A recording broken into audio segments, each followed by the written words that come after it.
Hello, hello, and welcome to this week's Influential Weekly Live Show. I'm your host, Stacy, and I'm so excited to be talking about today's topic because it is the new year. Everybody's all in goal setting, goal planning mode. So, of course, we're having lots and lots of conversations around that. And I immediately started noticing some gaps with people when I would ask them questions about, hey, all right, cool. So, what's the process or the pathway to get to that goal? And most people did not understand either the question that I was asking or they had no idea how they were going to get there. And so, because anytime I see these gaps and I find these are the best conversations for us to have in being able to move the needle forward quickly and easily. Hello, hello. Good to see you. Thank you so much for joining today. So the nice thing about goal setting, kind of high level, I think it's really easy to set our sights on goals, especially if we've done it before. We know, right? Oh, why, thank y'all. So I've done a lot of interviews today. That's why I look so dialed in. So the nice thing about goals is I think over time, the more we do goal setting, the easier and easier and easier it becomes. We can do the stretch goal. We can push the boundaries and the limits a little bit on, all right, what are we going to do? And the key here is it's easy to say, all right, here's my income goal for the year, right? Say, all right, this year I'm going to meet or exceed $2 million, right? I'm just like throwing something out. And that's awesome. How are you going to do that? And too often people simply jump to the action. Well, I'm going to call the leads, right? I'm going to call my leads, or I'm going to follow up more, or whatever that is. So there's the action, the minutia of what are you doing on the daily to support that goal. But the process between the action and the outcome is kind of lost. Okay, so we'll just go with the income goal and the action of calling leads. Where are those leads coming from? How are you acquiring your leads? What are the methods of engaging with those leads, right? Like, so these are the planning pieces to what is that process. And I always describe the process as the pathway. So think about it like those of us who are results oriented or action oriented, right? Or the outcome goal. It's like the end result. But the process, the pathway is the journey. So think about it like you're writing a story, and for those of you who do vision boarding and like the goals visioning, right? This is where we kind of start bridging the gap is what is the journey you will be taking to accomplish that goal, right? It's like you're in your own movie and you're writing the storyline. What's the plot? But this is a big deal because that requires creativity. We're writing the story. We're creating the pathway, the process, the journey we will be taking to get to that outcome. Well, that creativity, that's our emotional brain. If we struggle accessing those parts of ourselves because we're always in hustle, we're always in go, we're always in logical mode, and struggle with that relationship with that part of ourselves, right? Our emotional being, our emotional brain, our feminine energy, right? It makes it hard to create that pathway, to really map out that journey and create the story of how we're going to create that outcome. Because at the end of the day, everybody always hates it when I say this, but you can't control the outcome. You can only control the process to get there. And so it's a big pivot in terms of energy, boundaries, all of that stuff, because I can't make someone buy from me. I cannot control the people choosing to invest or not, right? That is a variable outside of my control. So having an income-based goal I'm actually focusing on something that's outside of my control. And for most people, that's actually what's happening is the outcome is really out of their control. The process, right? The journey we're taking to create the outcome is where we've got to get creative and get very specific on how do I influence getting my desired outcome. So that's really important. And we may know the simple action, like I said, every day where you just got to follow up or reach out, or, maybe it's organic lead gen, or how are you going to do that? So it's important to put it in, especially 90 days at a time is really good. But start at that outcome goal and then just brain dump all the things that you can do or the things that need to be done or pulled together to help encourage that outcome from happening. So I'll just keep going with the money goal and then the daily action of like reaching out to the leads. So for me, I am not a big fan of individual outreach in terms of attracting people into my ecosystem initially. I like leveraging my impact by doing things one to many. So what does that mean? For me, one to many means interviews on other people's podcasts, my events, even my own podcast, speaking engagements, right? Where I get to speak from stage, one to many, and then a lot of people opt in. Even if I do challenges or workshops or things like that, right? Again, this is an opportunity to be one to many. And that is my preferred pathway to acquiring leads as organically as possible. Sometimes ads are not the end of the world, but that's one of the ways that I've found works best for me. That's my preferred process. Now, where I had friction in the past was I had worked with people where they were all about just hustling in the DMs on different platforms. Nothing's wrong with it. It's just not my preferred pathway. It started turning into a should.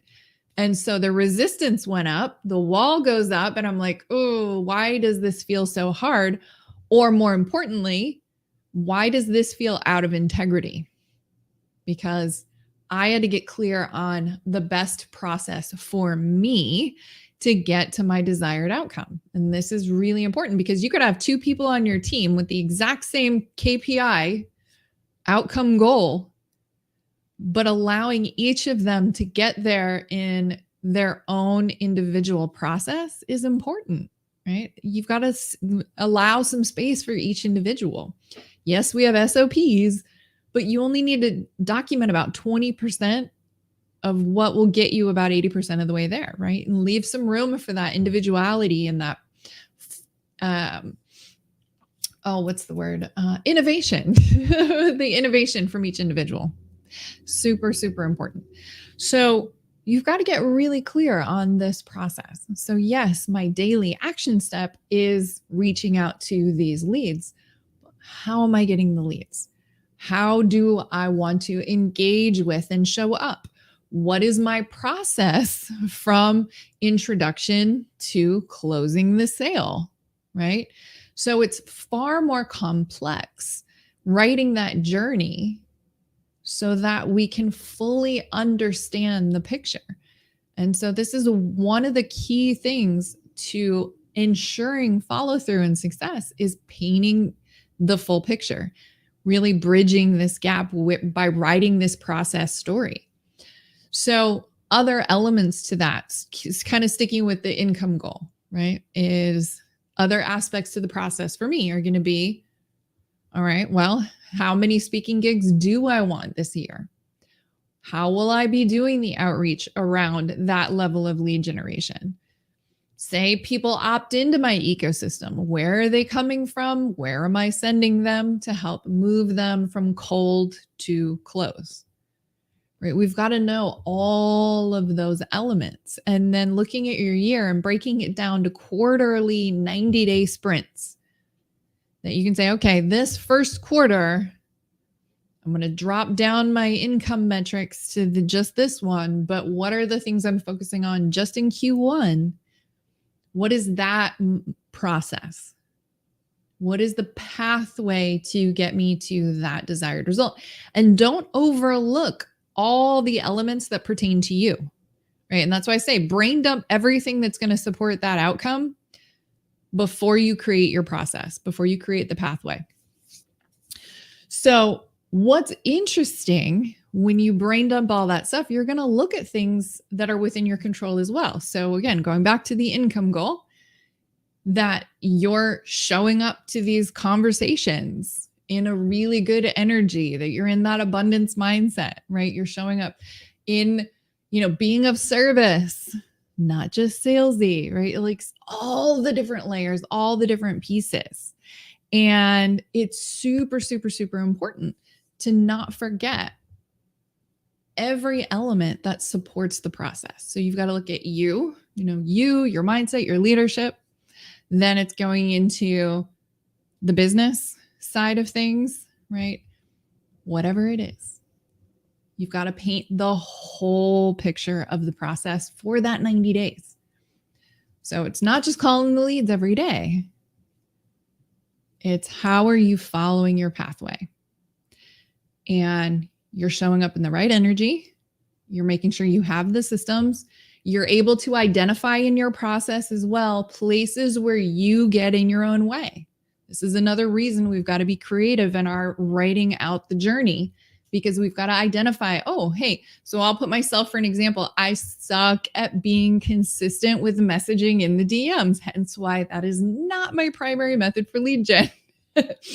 So if I have a lot of resistance around there, I plan into my process, how do I get around stuff that I don't like to do, but I know I need to do, right? So whether it's delegating, automating, or just batching your time at a time where you have the energy to do it and you just set limits around it, whatever you need to do to strategize around anywhere you tend to sabotage. Those are important creative elements to planning your process.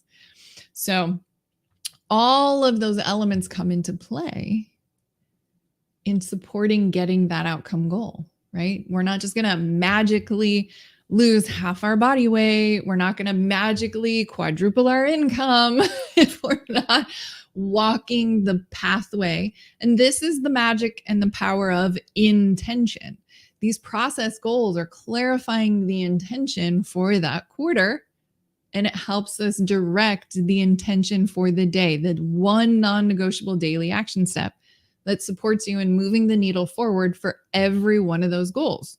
So the business or income or leadership goals that you have, your relationship goals, your health goals, whatever those things are, each one of those need an action step every day to move the needle forward. But it's got to be the action steps to move the needle forward that support the creative story that you wrote, right? The process goals. All right, let's see here. We got some good comments. Let's see. Oh, okay. Thank you. I'm so glad that you enjoy the podcast.